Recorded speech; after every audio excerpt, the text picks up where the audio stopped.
স্বাগত জানাচ্ছি খাতুনগঞ্জ থেকে মধুসূদনের সাথে আছে আমি শামীম জাহেদি।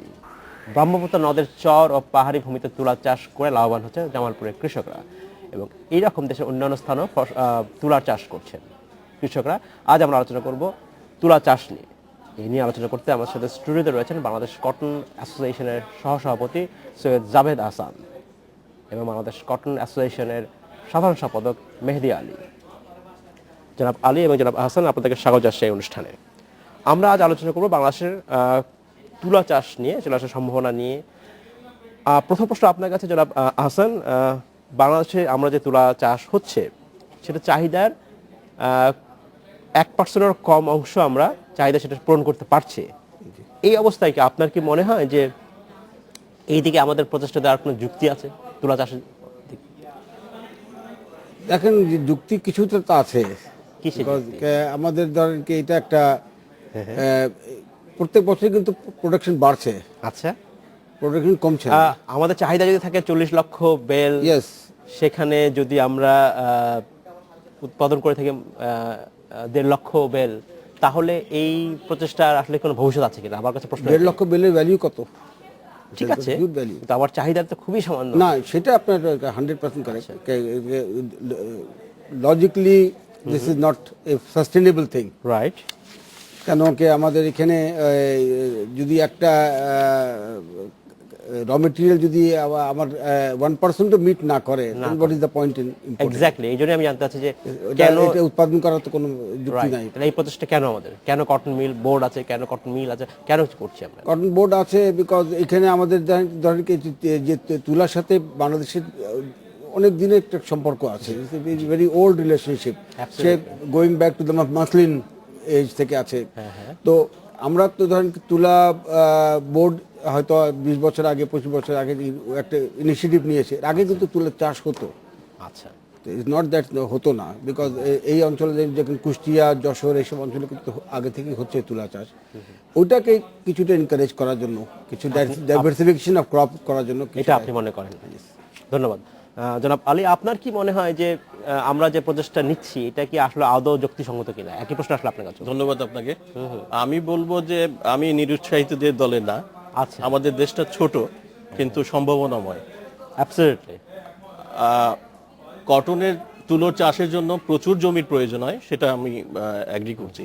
কিন্তু আমাদের যে সম্ভাবনাগুলো আছে, আমি এক্সাম্পল হিসেবে দিতে পারি।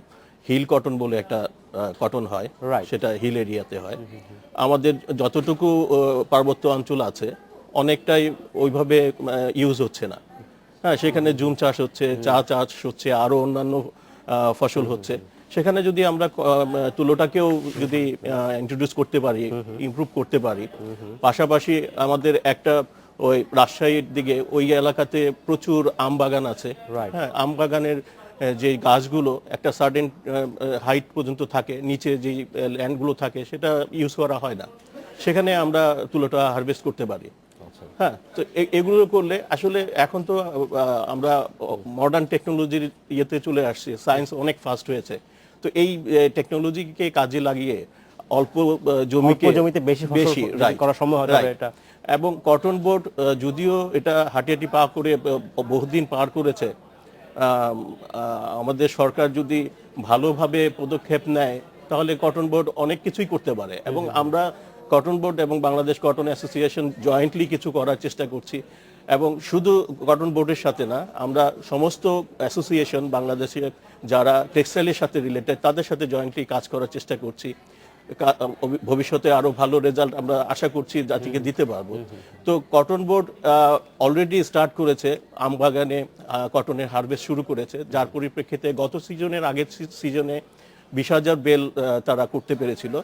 আর এই স্টেপটা নেওয়ার কারণে লাস্ট সিজনে এটা ইনক্রিজ করেছে মোর দেন 20,000 বেলস। ধন্যবাদ জনাব আলী, আমি আপনার কাছে ফিরে আসবো। আমরা এই মুহূর্তে চলে যাচ্ছি যেখানে জগন্নাথ কলেজের সামনে, যেখানে অবৈধ দখলে থাকা ছাত্রাবাস উদ্ধারে আবারও আন্দোলন শুরু করেছে জগন্নাথ বিশ্ববিদ্যালয়ের শিক্ষার্থীরা। এই মুহূর্তে আমরা চলে যাচ্ছি সেখানে রয়েছেন আমাদের সহকর্মী সাদিয়া আফরিন, সরাসরি চলে যাচ্ছে তার কাছে। সাদিয়া, সংঘর্ষে এখন কি অবস্থা রয়েছে?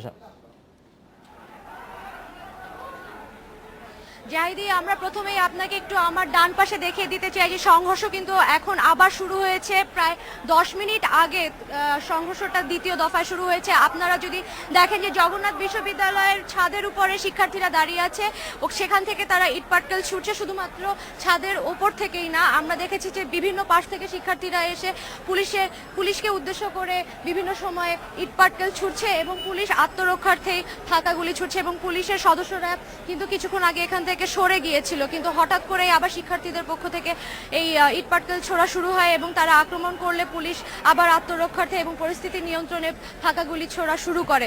এবং দেখছেন যে এখানে পুলিশের সদস্যরা আছে এবং আমরা দেখেছি যে লালবাগ জোনের যে ডিসি হারুনুর রশিদ, তাকে আমরা এখানে দেখেছি। তিনি তার সাথে কিছুক্ষণ আগে বিশ্ববিদ্যালয়ের ভেতর থেকে বেশ কিছু শিক্ষকও এসেছে কথা বলতে।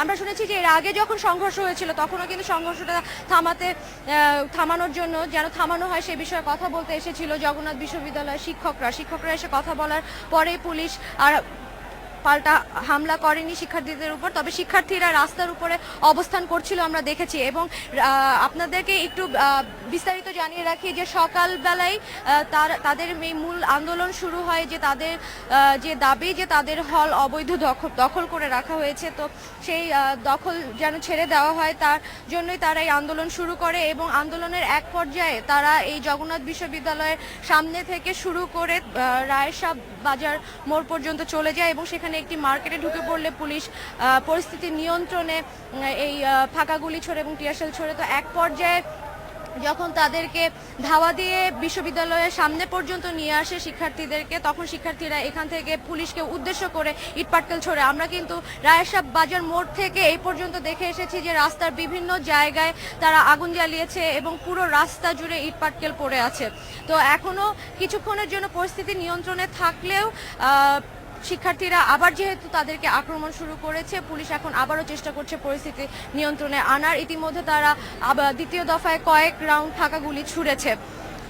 জাহিদি। সাদিয়া, আপনাকে ধন্যবাদ। আমরা এতক্ষণ জগন্নাথ বিশ্ববিদ্যালয় প্রাঙ্গণে ছিলাম, যেখানে আমাদের সহকর্মী সাদিয়া জানাচ্ছিলেন সেই সংক্রান্ত সর্বশেষ পরিস্থিতি। আমরা আবার চলে যাচ্ছি আলোচনায়। জনাব আহসান, আপনার কাছে প্রশ্ন। এবার আমরা তুলা চাষ নিয়ে কথা বলছিলাম, যেখানে বলছিলাম যে বাংলাদেশে এটা আসলে সম্ভাবনা কতটুকু সম্ভাবনা। আমরা জানি যে কোনো বিষয়ে যখন উৎপাদন করে পণ্য উৎপাদন বাড়াতে হয়, সেখানে একটা বড় একটা অংশ থেকে কৃষকদেরকে সেখানে সম্পৃক্ত করা। আমরা এই দেশে আপনারা যারা কটন অ্যাসোসিয়েশন আছেন তাদের পক্ষ থেকে কৃষকদের কিভাবে সম্পৃক্ত করেছেন, তারা কি আসলে যথেষ্ট উৎসাহ বোধ করছে কিনা তুলা চাষের ক্ষেত্রে?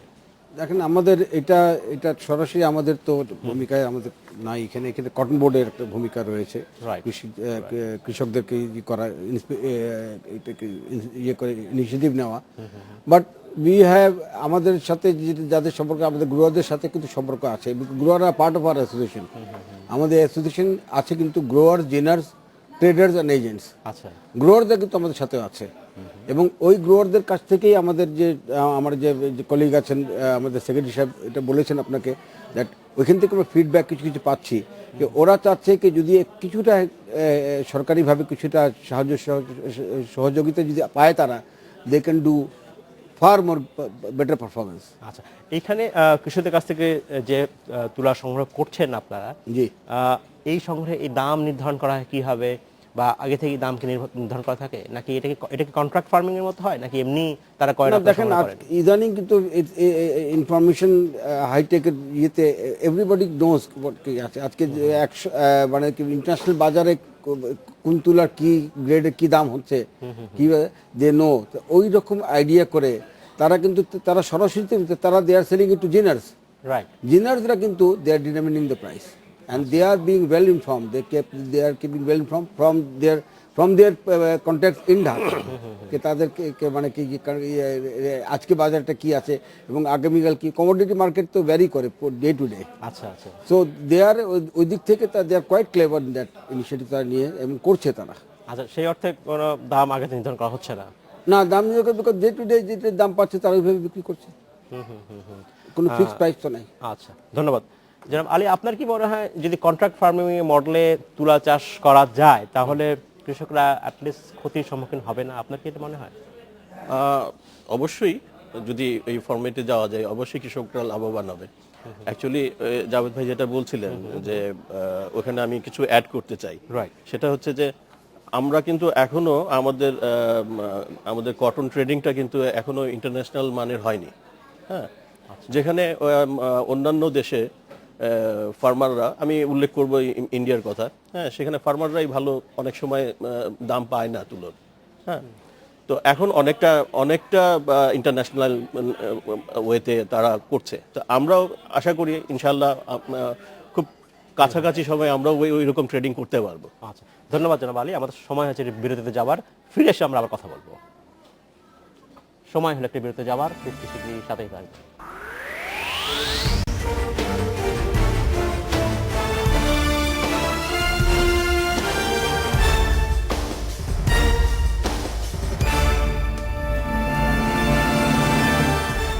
স্বাগত আরেকবার খতরনাক থেকে মধ্যে। আজ আমরা কথা বলছি তুলা চাষ নিয়ে। এ নিয়ে আমার সাথে কথা বলতে স্টুডিওতে রয়েছেন বাংলাদেশ কটন অ্যাসোসিয়েশনের সহসভাপতি সৈয়দ জাভেদ হাসান এবং বাংলাদেশ কটন অ্যাসোসিয়েশনের সাধারণ সম্পাদক মেহেদী আলী। জনাব আলী এবং জনাব হাসান, আপনাদেরকে স্বাগত জানাচ্ছি প্রশ্ন আরেকবার।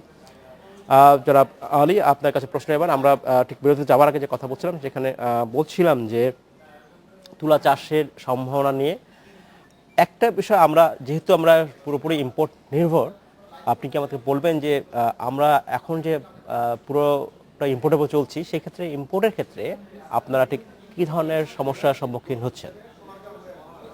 ধন্যবাদ আপনাকে সুন্দর প্রশ্ন করার জন্য।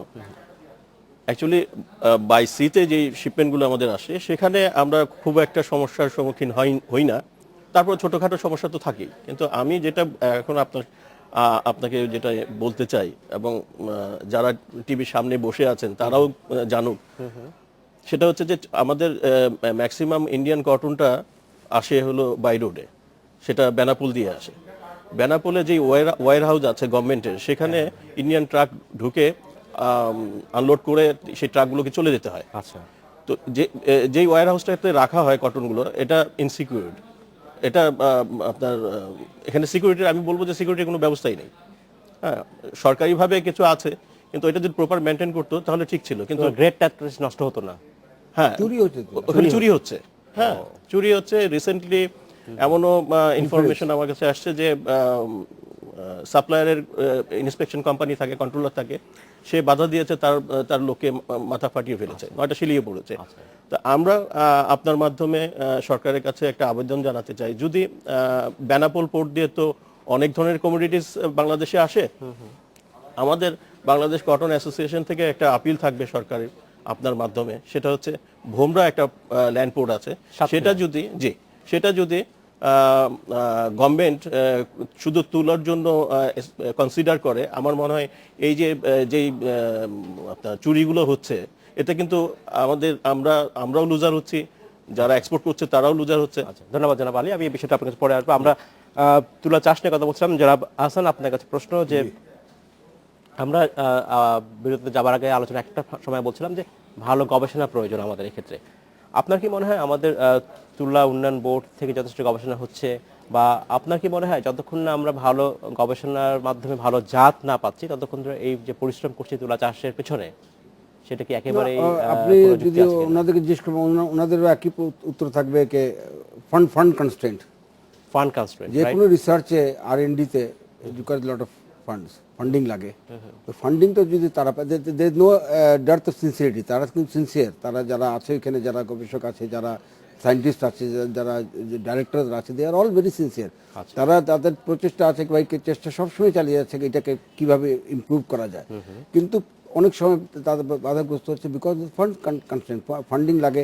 অ্যান্ড ইচ অফ দিস যে সে ফর এক্সাম্পল বায়োটেকনোলজির উপরে যাবেন, কিছু কিছু বিষয়ের ক্ষেত্রে আপনি বায়োটেকনোলজি বলছিলেন, পৃথিবীর অনেক দেশই জিওমো টেকনোলজিকে গ্রহণ করেছে।